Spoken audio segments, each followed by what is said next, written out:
Hello, in our previous video we have seen what are the main characteristics of the microstrip transmission line, what are its advantages and disadvantages like spurious radiation, and why it is not supporting high frequencies, and what is the importance of the cutoff frequency in microstrip transmission line, etc. So in this video we are going to discuss about another transmission line, which is Coplanar Waveguide transmission line. As the name suggests, here you can see that it is a coplanar waveguide. That means that the signal trace and the ground plane are on the same plane. That is why the name coplanar. In case of the microstrip transmission line, you can see that this is the signal trace and this is the ground plane. They are both separated by a dielectric material. So in this video, we are going to discuss more about CPW. Okay, let's see that.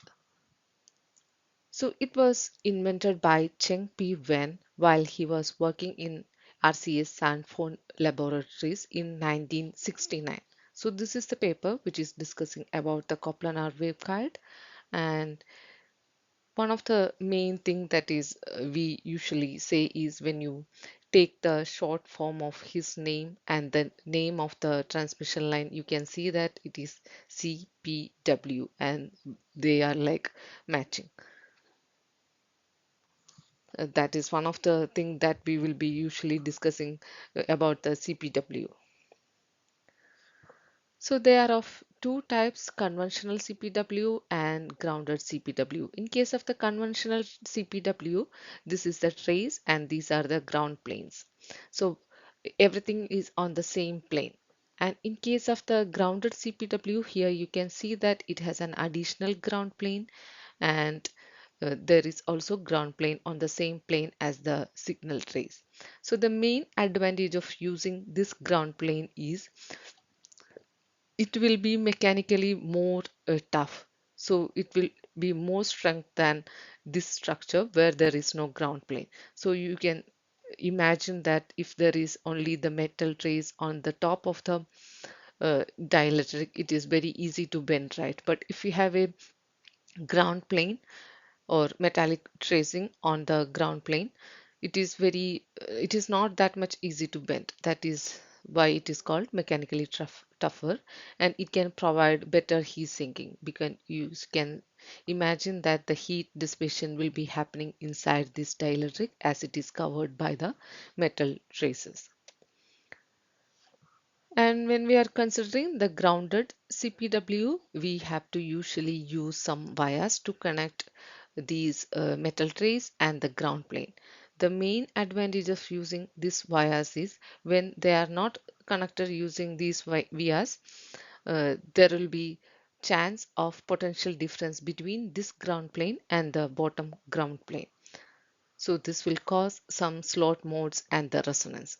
To avoid that, we are stitching together the grounds on the top and the bottom planes so that it can maintain the zero voltage. So in this CPW, you can see that as the trace and the ground is on the same plane, it is like a coplanar structure. And here you can see that as this dielectric is surrounded by the metal plate on the top and the bottom, it is like a um, waveguide structure. That is why the name CPW.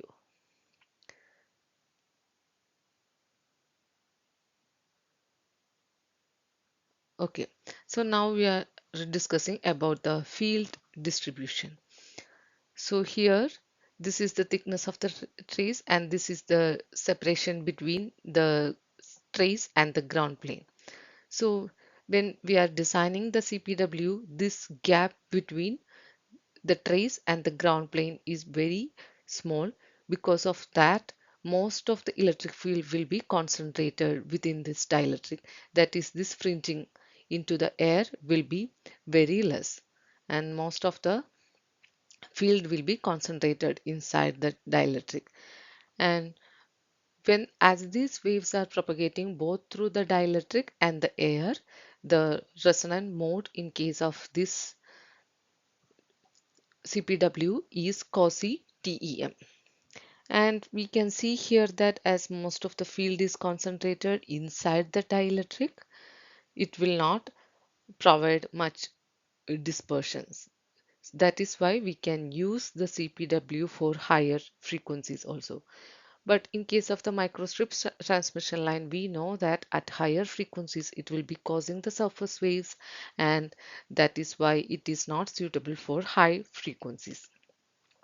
One of the condition to support all the field distribution inside the dielectric is H has to be like H is equal to 2 times this distance of separation. And at high frequencies, the field become more TE in nature in case of this CPW. So these are the design equations. So this is for the standard CPW case, and here you can see that the epsilon effective is epsilon r plus 1 by 2. It depends only on the dielectric constant and the dielectric constant of the air. So it does not have any dependency on the height.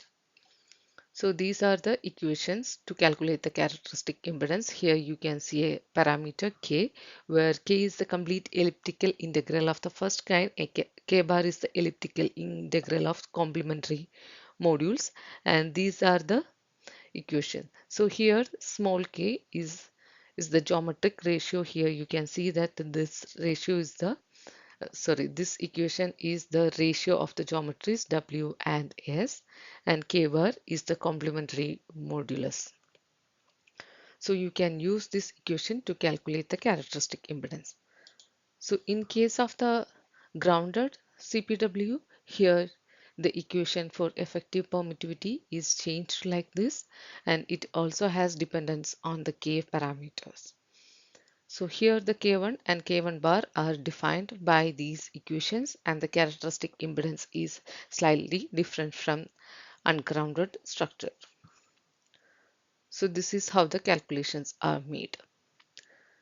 So here we are discussing some of the advantages of the CPW. So here I have considered mainly the conventional CPW, where it does not have any ground plane on the bottom. So the one main advantage is shunt mounting. So if we are considering a microstrip line, if we have to connect a shunt structures between the trace and the ground, you have to use some vias. So like this, if we have to connect some shunt structure in between the trace and the ground, you have to use some vias. As um, ground and the trace are on the ground plane, it is very easy to connect the shunt structures in between these two traces. That is, there is no need for vias. That is one of the main advantages. And it has low dispersion. That means that it is supporting cosine wave, and as this trace is surrounded by the ground plane, uh, it all the electric field is confined within this dielectric, and it is providing low dispersion. Because in case of the microstrip, we know that there is a surface wave and it is causing the cutoff frequency. And one of the main characteristics is the Z0 control, because it does not have any dependence on the thickness. It is very easy to control the characteristic impedance.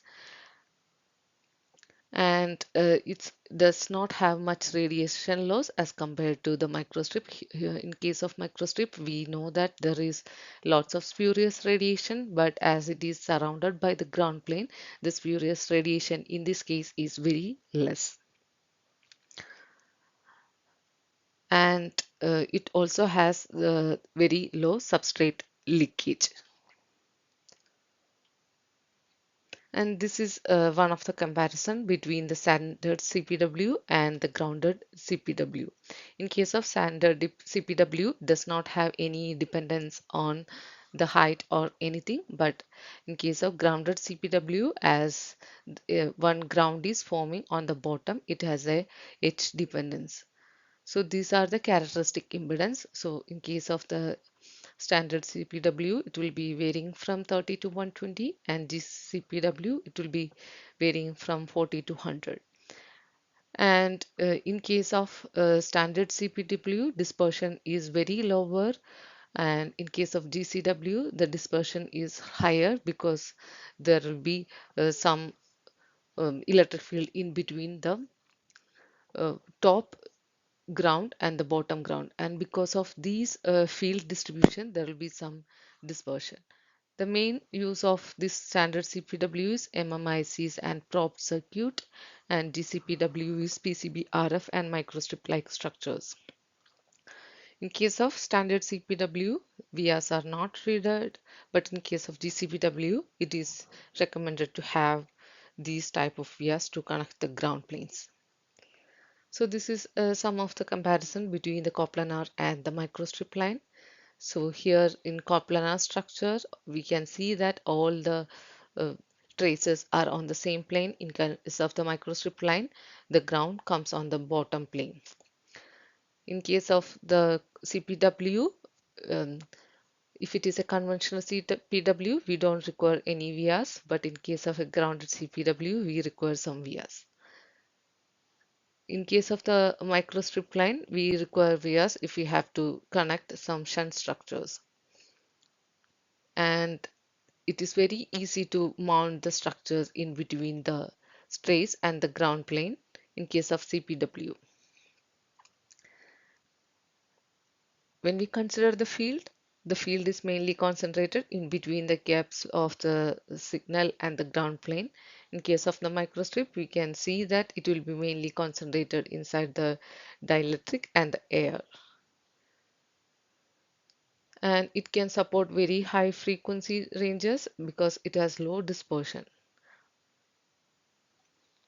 And here when you consider the dispersion is very low in CPW, and these are other some of the advantages of CPW when you compare with the microstrip line.